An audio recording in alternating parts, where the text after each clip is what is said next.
Alrighty, folks. So I'm going to do a video on ordering parts. So say you need parts for your car. Maybe it's brakes.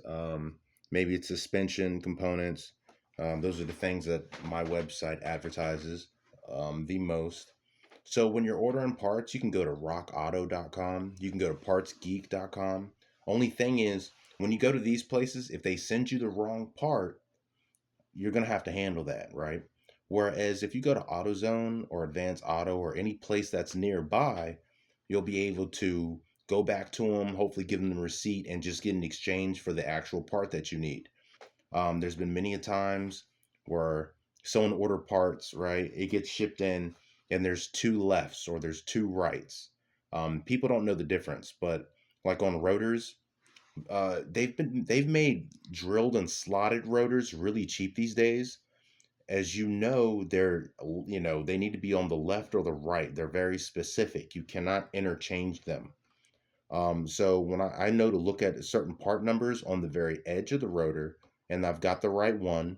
For some reason, they stopped labeling left and right. They used to do that. They don't anymore. So I don't know what the deal is. Um, most recently I had a customer order two brake calipers. Um, so right before I did them, I took a look at them. They were both the same size. I put them together. I'm sorry, same side. They were both for the right side. So I'm like, so I had that conversation with him and he said, okay, we can just change the right side. That's fine. Cool customer. So that job got done. Everything was cool. Um, but yeah, so when ordering parts, you're always going to need to put the year, make, and model in, or you're going to need to put in your license plate number. That pulls it up very quickly, or you can put in your VIN number. But anywhere you order from, they're going to need to know the year, make, and model. Okay. If they don't, that's kind of a red flag there. Everyone wants all that information. All right. So that's one thing of ordering parts. Another thing that really helps when ordering parts with Advance Auto and any place that's around you, AutoZone, all that, you don't have to. Usually when you give them your license plate number, they've got all the information they need.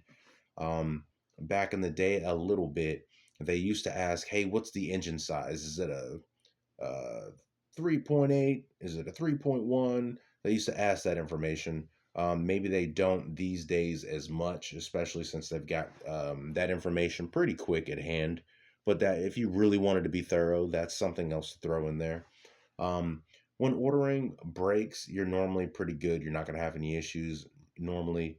Suspension, you could have issues when you order suspension. Normally, yep, fits right in. If you get a full McPherson strut, have everything already built so that the mechanic doesn't have to, separate the springs and put them on the new strut or do no weird stuff right like that. Already have them together. But I've had a couple of customers who did not like the new shocks that they got or the new suspension that they got because the factory one was way better. So that's something to kind of keep in mind. Other than that, that stuff should work out just great. I'm trying to think of what else I can. Well, that's pretty much the main thing. Should I order them online because it is much cheaper? Most of the time, that works out just great. But that one chance where something wasn't sent right, it's not their fault. Some people put the wrong things in the wrong box. Whatever the case may be, you can't always stop that from happening. Even if they sit there and they double check or they say they double checked, you don't know what's going on over there. So just keep that in mind. This is Mr. Jones. You can catch me on vafleet.com if you're in the area of Northern Virginia, Woodbridge, Dumfries, Manassas. Thank you very much.